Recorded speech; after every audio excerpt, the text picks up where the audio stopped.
You know, there are some events in history that don't just mark time, they completely shatter it. They create a before and an after that changes everything. And the Second World War? It was definitely one of those events.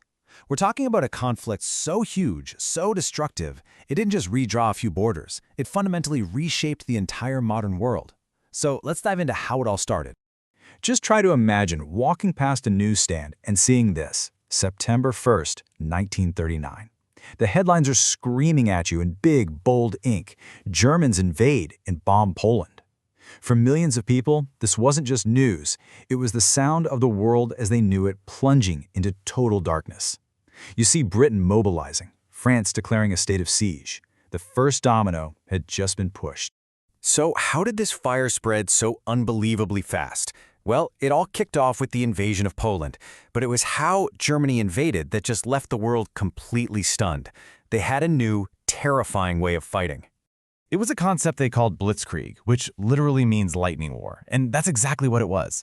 This was not a traditional battle with armies lining up. No, this was pure shock and awe. Picture this: massive, overwhelming airstrikes immediately followed by fast-moving tanks and infantry, all designed to just punch a hole right through enemy lines, get behind them, and cause absolute chaos. It was brutally, terrifyingly effective. Poland was just overwhelmed in a matter of days. The speed and the brutality of the fighting were one thing, but the scale of the human tragedy was something else entirely.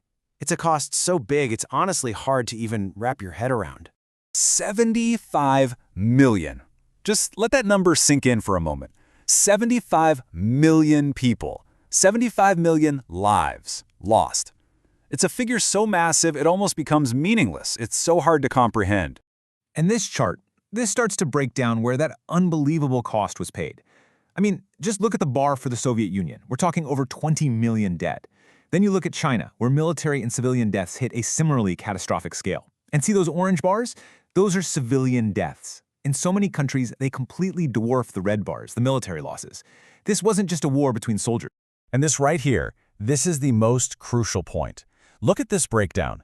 Allied civilians, regular people, made up 58% of everyone who died. 58%. When you add in Axis civilians, you realize that nearly 2 out of every 3 people killed in this war were not wearing a uniform. It was a war waged on ordinary people. You know, statistics like that can almost numb you to the reality of it all. So to even begin to understand the horror behind that number, we have to look closer at the ideology that was driving so much of this killing. See, at the very heart of this conflict was the Nazi vision for a so-called new order in Europe. And it was a vision built on pure racial hatred and systematic extermination. As the Allied forces started liberating Europe, they came face to face with the proof of that horror. This photo, it was taken on April 15, 1945. British soldiers had just entered the Bergen-Belsen concentration camp. They put up this sign, not as some kind of monument, but as a stark, factual record of what they found when they walked through those gates. I'm going to read that one more time. 10,000 unburied dead were found here. Another 13,000 have since died. These weren't soldiers, these weren't casualties of battle. This was the direct result of a deliberate, industrial-scale policy of murder. This is what the new order really was. So, faced with that level of devastation, of pure horror, the world really had a choice. It could fall even deeper into chaos, or it could try to build something new from the ashes. Thankfully, it chose to rebuild. And the scale of that rebuilding effort was just immense. Entire cities were literally gutted. The economic backbone of Europe and Asia, we're talking factories, railroads, farms, harbors, it was all in ruins.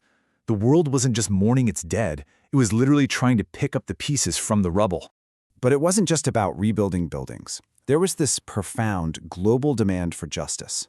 And for the first time in history, really, the world tried to hold leaders accountable for their actions through what became the Nuremberg trials.